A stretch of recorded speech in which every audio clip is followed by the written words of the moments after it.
Welcome to the Accent Training Podcast, a podcast where I teach you to harness the potential of your spoken English. I open your ears to sounds in spoken English which may not exist in your native language and may be unfamiliar to you. We then put those sounds into various useful common words, and you repeat after me as we say them in context. My name is Pat. I'm an accent coach from Canada, and I teach the American accent. I teach folks from all over the world how they can enhance their use of spoken English by communicating in the way that a typical American English speaker would. As you can see, this is episode number 116, which is to say, there's a lot to learn. If this is the first episode that you've ever heard, well, welcome on in. I'm happy to have you.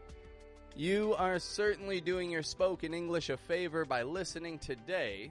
And if you like what you hear, don't be shy. Check out the other episodes. I've got many more for you to hear. A whole 116 up till this point. And there will be many more to come. Well, what brings us here today is the fact that the letter S doesn't always sound like an S. Sometimes it sounds like a Z or a Z. You can also call it Z. They mean the same thing. However, Z is the American word for it.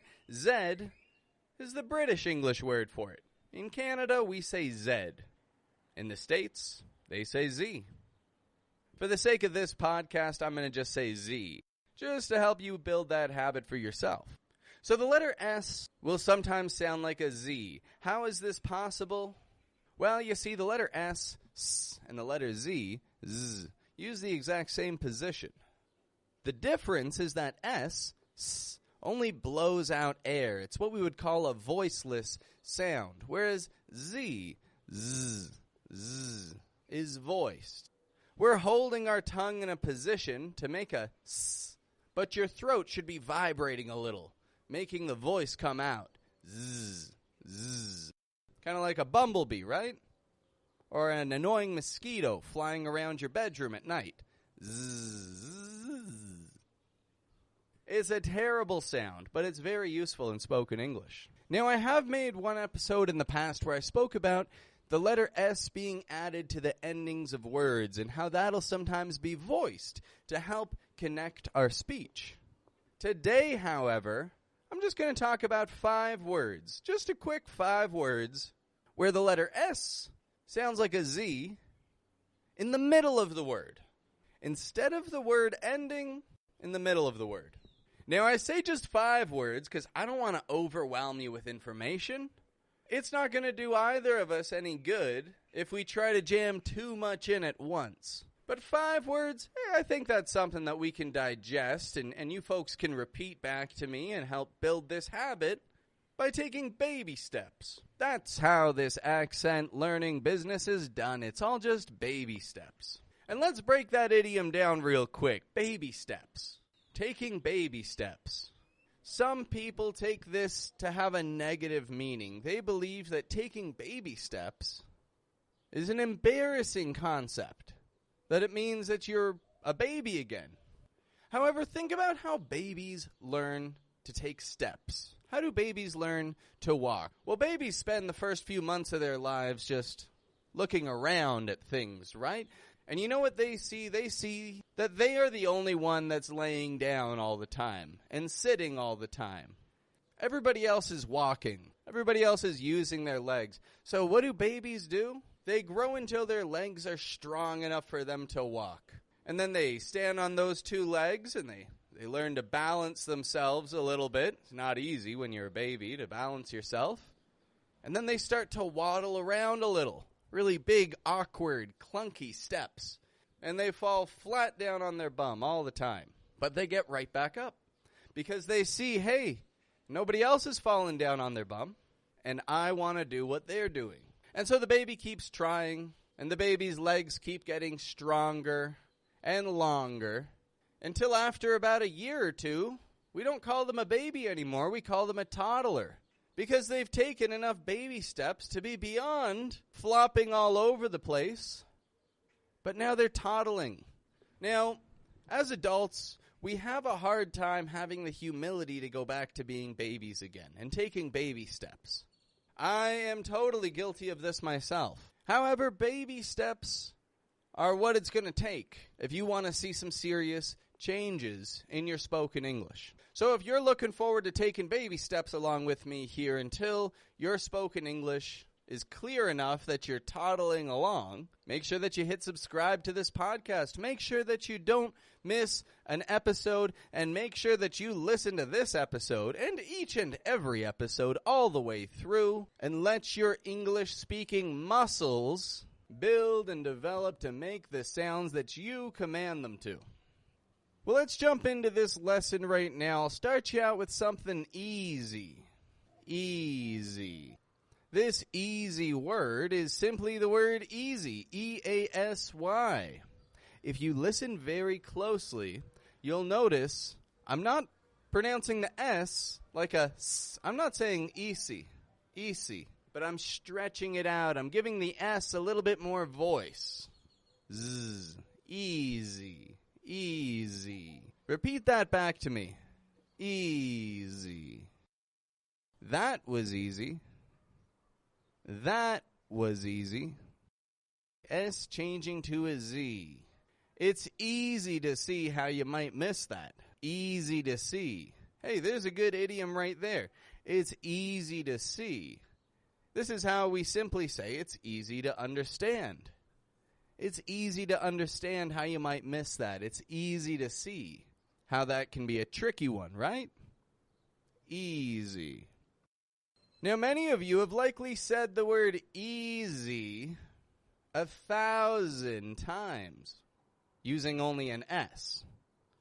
And you had no idea that just by adding a little bit of voice in any of those 1,000 times, you could have made your word a little bit clearer. Well, there's another word that I've just repeated, which you can do the same with, and it's the word thousand. Thousand. A wonderful example. Notice, once more, how I'm not pronouncing the S as an S. I'm pronouncing it as a Z. A Z. Z. Voiced sound. It flows out like an S, but there isn't only air coming out. S. Voiceless. Only air. S. Z. Has voice. Thousand. Thousand. When you're learning a new sound, you've got to practice it at least 1,000 times. 1,000 times. Which is why we're building this habit today. We've got to get you moving forward on that journey so that you see some easy results. Easy results. Whoa, there's another one, isn't not? Results. Results. R-E-S-U-L-T-S. Easy results. Another word where the S is sounding like a Z. Results. If you repeat after me 1,000 times, you'll see results easily. Easily. Results. Here's a quick little phrase for you. As a result, we had to change directions. As a result, we had to change directions. Maybe you enter the wrong address into your Google Maps. You drive for a few hours, and then as a result, we had to change directions. Our ending outcome, as a result. So we're already 3 words deep in this. 3 words that we've covered where S sounds like a Z. Easy, thousand, result. Now, my listeners are highly intelligent people, and you are people who want answers. You're people who want to know things, and you're people who want to know why these things happen. You folks don't just accept, do this because I told you, as an answer. My listeners are critical thinkers, which is why I'm about to disappoint each and every one of you. Because there is no rule for when S sounds like a Z in the middle of a word. There's no one exact rule for it. These are just words that need to be memorized. That really is the case. Words that need to be memorized. I wish I could tell you We do this when S comes between this letter and this letter. Or we do this when S is starting an unstressed syllable or a stressed syllable. Nothing like that. If we consider the words that we've seen so far, easy, thousand, result. These words have nothing in common except the fact that they have an S. Okay, the S is between vowels, but not all S's between vowel sounds come out sounding like a Z. And the syllable stress doesn't help you here because easy, thousand. Okay, they're strong in the beginning, weak on the ending, thousand. But then, result. This word has S beginning the strong part of the word, not the weak part of the word. Result.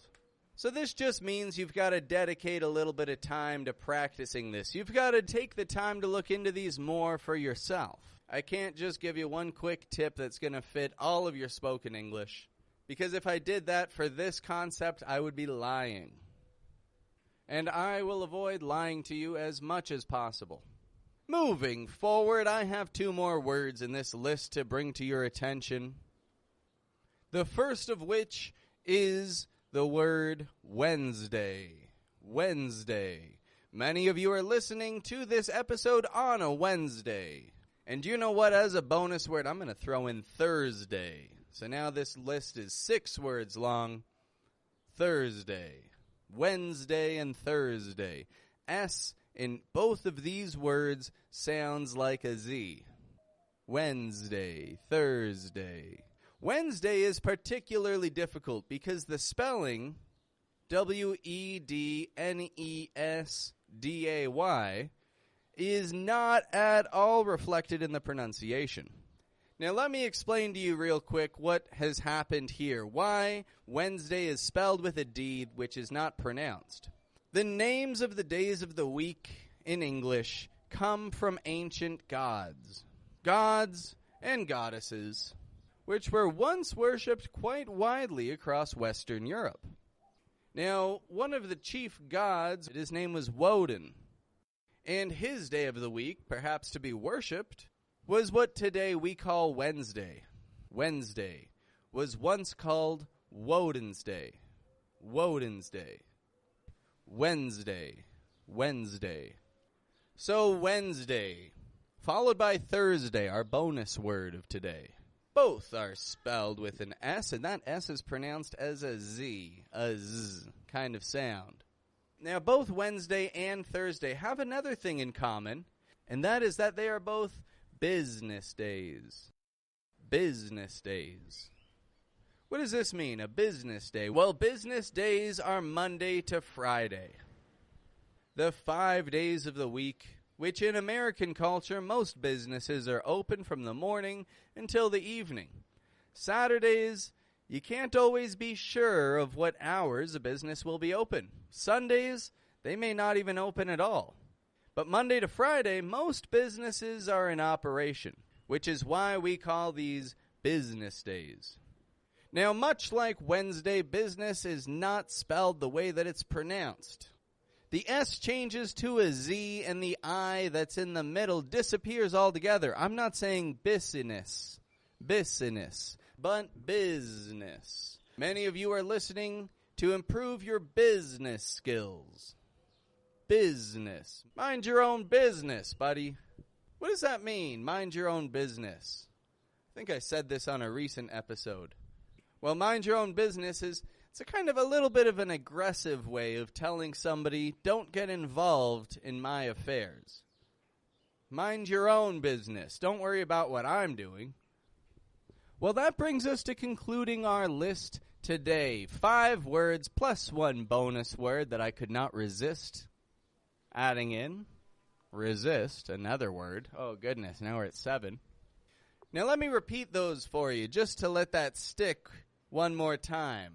And as I repeat them, I would like for you to mimic what I do. I would like you to shadow my pronunciation. As I said, shadowing. This is a part of the baby steps that will help your ears catch this sound easier and your muscles reproduce this sound a little bit easier. So shadow each of these words, starting with easy.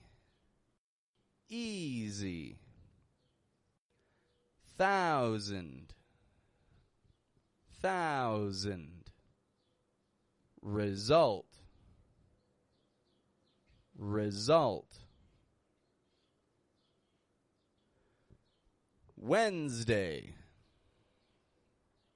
Wednesday. And a bonus word, Thursday, Thursday. And finally, business, business. Now, I want you to take what we've learned today and use it in your workplace to get a promotion. Now that you're aware of the sounds in these words, if you work with non-native English speakers and you start to apply these sounds while you're speaking, you will now be the person that has something about their English that people just can't put their finger on, just can't quite figure it out. What is it about this person's speech skills that's a little bit better than mine? That's going to be you now. That is you now if you practice these words. From now on, in the rest of your life, you are the person that knows to say business instead of business.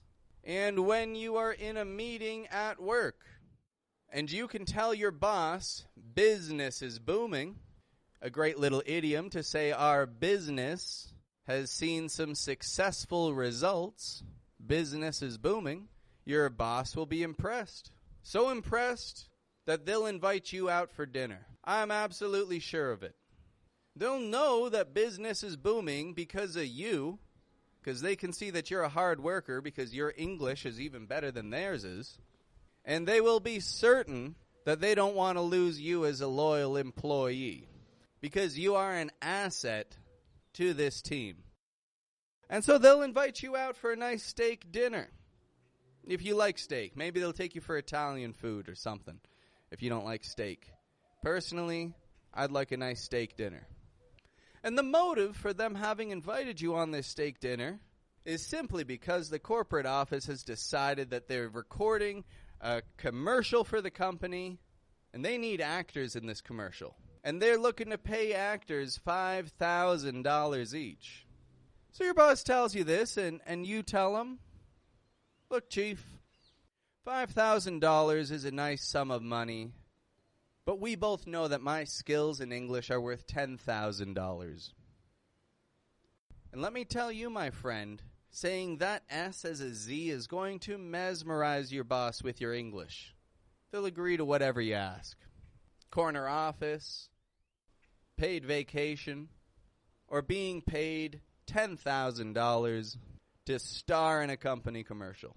It's all within your reach. All you've got to do is repeat the words that we practiced here today. Now, we're going to wrap this one up for today in just a moment.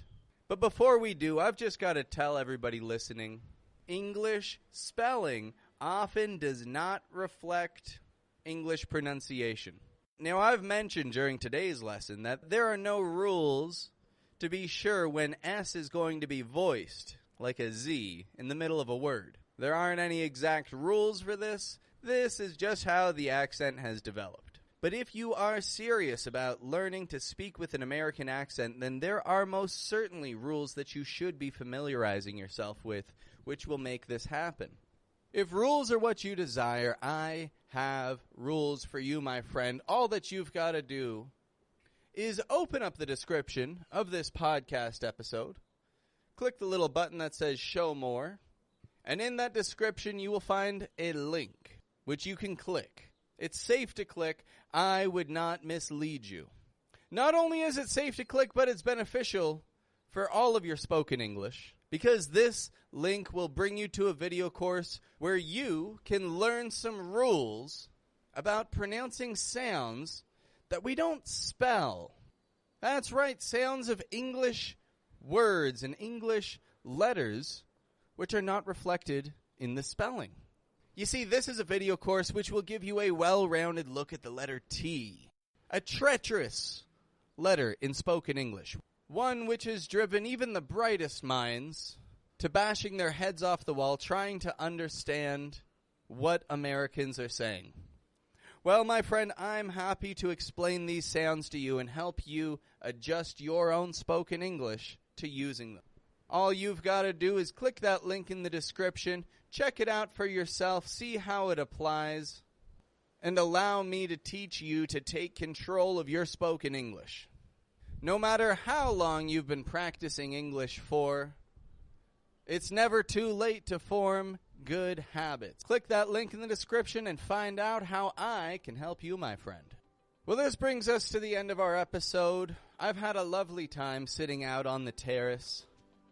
The birds are chirping, the sun is up, and so am I. I understand that in other parts of the world it is extra hot these days. I read on the BBC today that Delhi is reaching 50 degrees Celsius. My God. I know I have a number of listeners out in Delhi, and stay hydrated, folks.